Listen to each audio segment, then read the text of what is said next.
Estimados médicos en servicio social, en esta oportunidad, de parte de la Comisión Académica, vamos a discutir el tema de apendicitis aguda.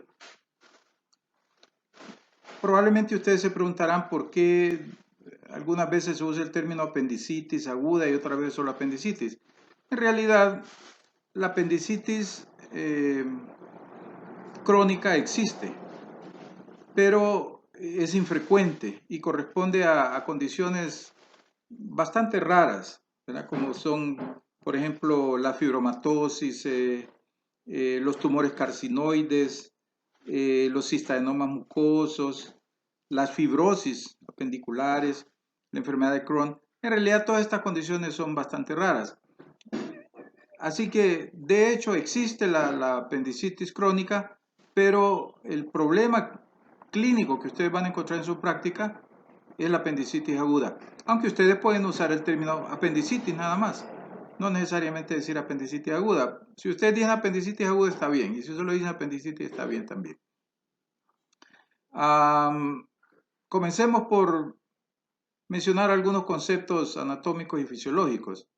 El apéndice cecal está localizado en el ápex del ciego, en el ápice del ciego, precisamente donde convergen las tenias del colon. De hecho, cuando uno está operando, a veces para encontrar el apéndice tiene que localizar primero las tenias y seguirlas, e indudablemente al seguirlas va a terminar encontrando el apéndice. La gran mayoría de los apéndices se encuentran en posición retrocecal, pero siempre dentro de la cavidad peritoneal, es decir, intraperitoneales. Ahora, un 7% de las personas tienen el apéndice en el retroperitoneo, totalmente en el retroperitoneo. Y esto puede introducir algunas diferencias en cuanto a la clínica del apendicitis, que vamos a ver más adelante. La longitud puede ser entre 2 y 20 centímetros, bien corto o bien largo, pero la longitud promedio es de 9 centímetros en adultos. A nivel de la submucosa, contiene folículos linfoides, que pueden llegar a ser un promedio de 200 entre el nacimiento y los 15 años de edad. Pero después de los 15 años de edad, comienzan a atrofiarse y cuando llegamos a los 30 años de edad, estos folículos linfoides han desaparecido casi en su totalidad. Por lo anterior, se estima que en niños y jóvenes, el apéndice podría tener una función inmunológica, pero después de los 30 años ya no tiene ninguna función.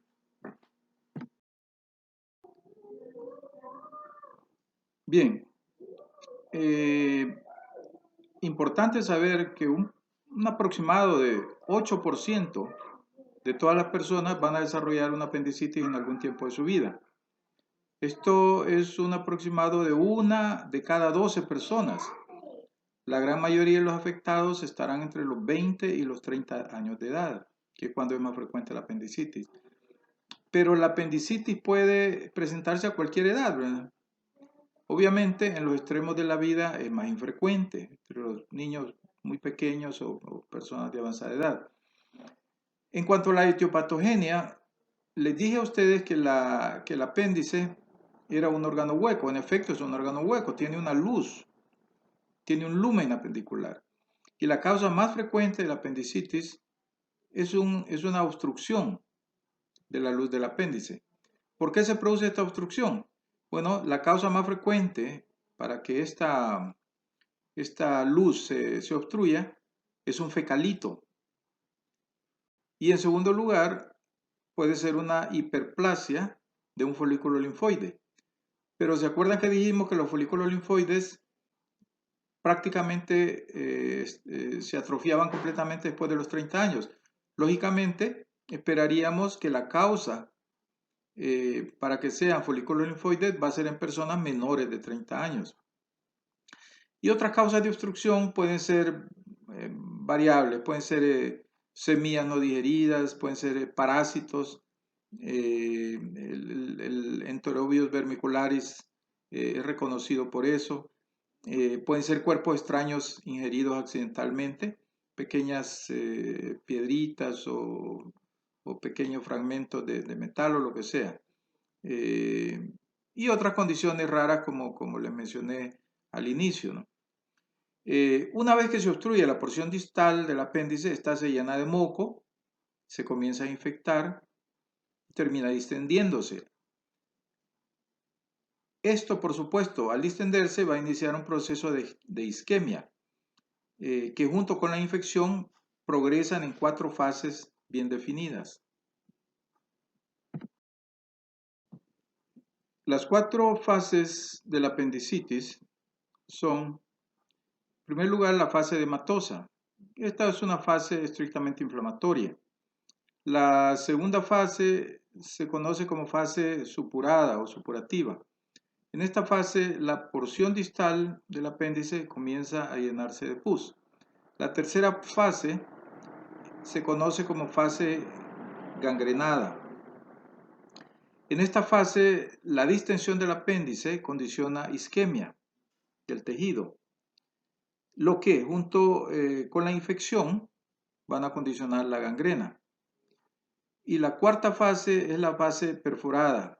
Una vez que los tejidos están gangrenados, la pared del apéndice la pared del apéndice distal a la obstrucción se perfora y ocurre peritonitis localizada o generalizada con formación de abscesos. Esto es importante, que también puede ocurrir en personas con buena respuesta inmunológica algo totalmente diferente, y es que el epiplón, junto con asas de intestino delgado, se aplastrona, tratando de aislar el proceso infeccioso. Esto es lo que se conoce como plastrón periapendicular. Al hacer el examen físico, pudiera ser que encontremos un plastrón bien definido, pero esto va a ocurrir usualmente unos 4 días después del inicio de los síntomas. Esto es ya cuando el apéndice se haya perforado y el plastrón se haya formado. En otras palabras, el primer día o segundo día no vamos a encontrar un plastrón. Las 2 primeras fases de la apendicitis, que son la edematosa y la supurada, no se consideran complicadas. El paciente puede ser dado de alta al día siguiente después de la cirugía. Pero la fase gangrenada y la perforada sí se consideran complicaciones.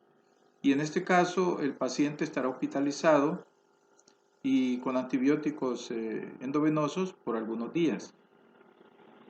En cuanto a las manifestaciones clínicas, la apendicitis aguda tiene variadas manifestaciones que pueden simular casi cualquier otra causa de abdomen agudo, por lo que siempre será por lo menos el segundo lugar en la lista de diagnósticos diferenciales. Y a su vez, la apendicitis puede ser semejada por muchas otras condiciones. Básicamente, el primer síntoma de la apendicitis es el dolor. Eso es indiscutible. Este dolor usualmente se inicia en la línea media del abdomen, puede ser en el epigastrio, mesogastrio y epigastrio, y esto corresponde a la afectación del peritoneo visceral que recubre el apéndice, cuyas sensaciones dolorosas se transmiten a través del sistema nervioso autónomo, el cual es bien impreciso, es decir, no localiza muy bien el sitio afectado. Pero unas horas después, ya cuando la inflamación irrita el peritoneo parietal, el dolor ya se localiza en el cuadrante inferior derecho, debido a que en este caso ya las sensaciones nerviosas de dolor se transmiten a través de los nervios espinales, y estos sí localizan con bastante precisión el sitio afectado.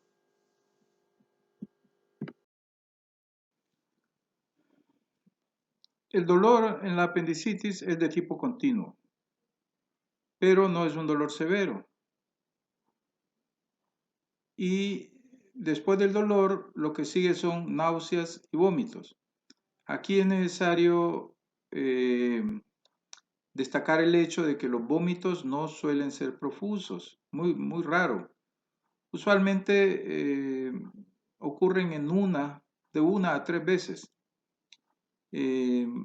Típicamente sí hay anorexia. Esto es tan típico al grado que algunos textos establecen que si usted sospecha apendicitis en un paciente que tiene buen apetito, ponga en duda su diagnóstico. Entonces, el dolor que migra de la línea media a la fosa ilíaca derecha junto con la anorexia son los 2 signos más confiables para el diagnóstico clínico de apendicitis. Casi siempre habrá fiebre, pero la fiebre no suele ser elevada. Suele ser una fiebre leve a moderada, a menos, por supuesto, que ya hubiese alguna complicación. Eh, Puede haber diarrea leve o por el contrario puede haber constipación, puede haber distensión o puede que no haya distensión. Esto es variable. Los ruidos intestinales van a estar presentes al inicio, por supuesto, pero a medida que vaya progresando la irritación peritoneal se van a ir reduciendo.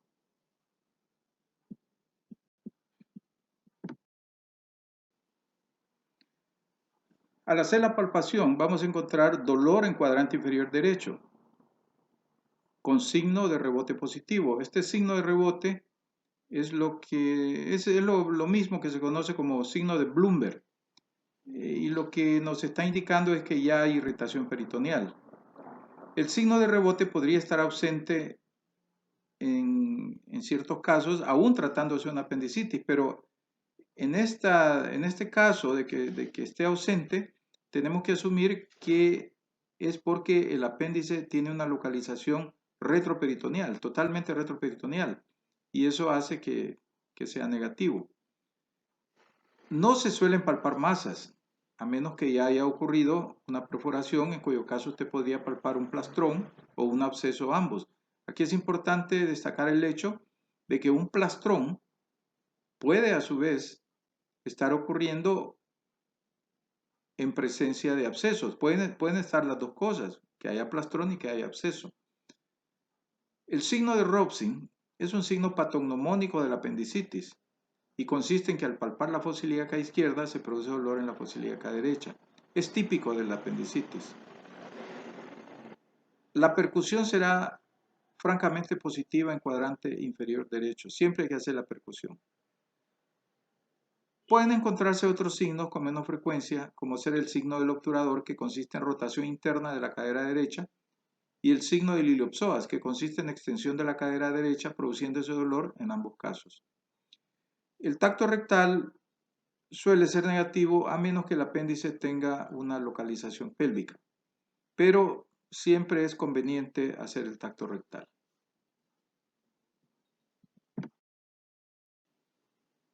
Bueno, hablando del diagnóstico, el diagnóstico de apendicitis es básicamente clínico y se fundamenta en la historia clínica y el examen físico. Al inicio, debemos de pedir un hemograma completo, un examen de orina y una radiografía de abdomen antero-posterior de pie y acostado. En el hemograma encontraremos que en un 90% de los pacientes habrá una leucocitosis que va de leve a moderada, podrían dar entre 10.000 y 15.000. Ahora, si encontramos una leucocitosis severa, esto podría indicarnos que ya hay una complicación y tendremos una leucocitosis que podría elevarse a 18.000, 20.000 o aún mayores dependiendo de la complicación. También debemos de recordar que en un 10% de los pacientes con apendicitis el recuento de leucocitos será normal. Si el apéndice está ubicado cerca del uréter, en el examen de orina se podría encontrar una leucocituria y una eritrocituria. Pero hay que tener cuidado de no ir a confundir esto pensando que solo se trata de una infección urinaria. Por otro lado, y sobre todo en mujeres, podría encontrarse una infección urinaria, lo cual no descarta por sí solo una apendicitis. En otras palabras, la mujer puede tener una infección urinaria, pero también puede tener una apendicitis. Y el hecho de tener una infección urinaria no quiere decir que no puede desarrollar una apendicitis. Hay que tener cuidado con esto. Digo sobre todo en mujeres porque estadísticamente sabemos que por razones anatómicas las infecciones urinarias son más frecuentes en el sexo femenino.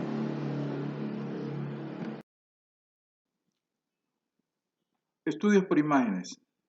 Dijimos anteriormente que al inicio de su estudio diagnóstico, usted debería de pedir en forma rutinaria radiografías de abdomen de pie y acostado. Aquí podría usted encontrar que el paciente presenta hilio o podría encontrar niveles hidroaéreos, podría también encontrar borramiento de la línea del psoas derecho y raras veces, pero muy raras veces, podría encontrar un fecalito calcificado.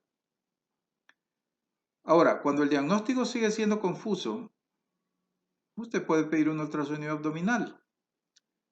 Un ultrasonido abdominal para el diagnóstico de apendicitis es sensible y específico en un 75 a 80%, pero debemos de recordar que este estudio es operador dependiente, es decir, que depende de la experiencia que tenga el radiólogo que lo hace.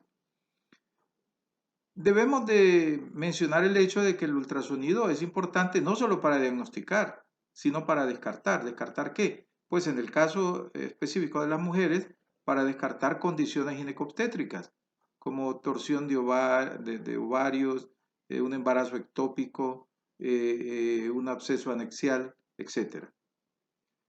Por último, si con todo lo anterior aún persiste la duda, podemos pedir una tomografía axial computarizada de abdomen con medio de contraste intravenoso, no oral. ¿Por qué no oral? Porque en caso de tratarse de una apendicitis, realmente, esto retrasaría la cirugía mucho tiempo, ya que para comenzar, en primer lugar, si usted quiere hacer una tomografía con medio de contraste oral, el paciente tiene que estar 2 horas tomando el medio de contraste, el líquido, el medio de contraste. Y después de eso, si usted decide operarlo, no lo puede operar después de haberse tomado 1 litro de medio de contraste oral. Tiene que esperar 8 horas para que se le pueda dar la anestesia al paciente. Entonces, ¿qué? Lo que usted pide es solamente tomografía axial computarizada de abdomen con medio de contraste intravenoso.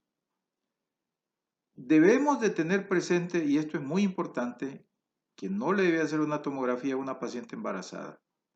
Si una paciente está embarazada, lo que se puede pedir es una resonancia magnética. No le afecta en absoluto al producto, pero no tomografía.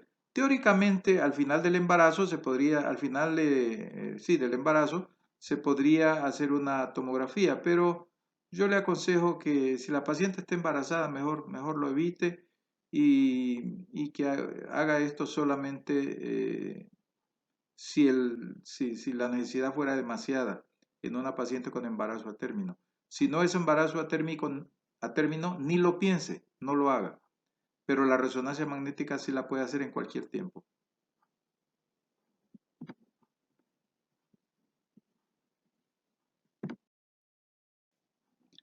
Diagnósticos diferenciales.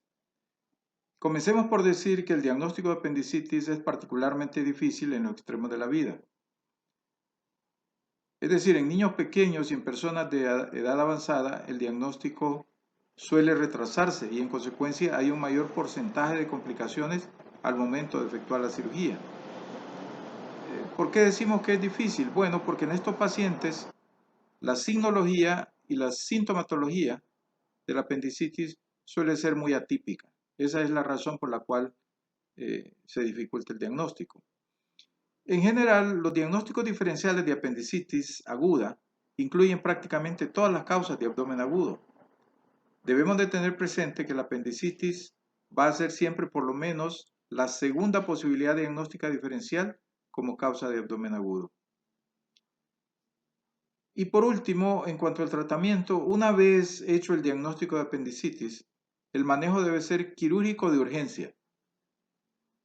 La única excepción es aquella en la cual ya se ha formado un plastrón y el ultrasonido o la tomografía descartan la presencia de abscesos. Además, el paciente se encuentra en buen estado general.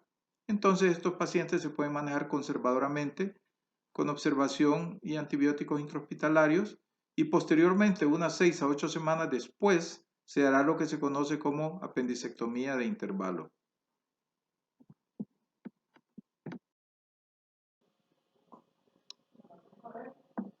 Bien, para finalizar, quiero resaltar la importancia que tiene la referencia oportuna.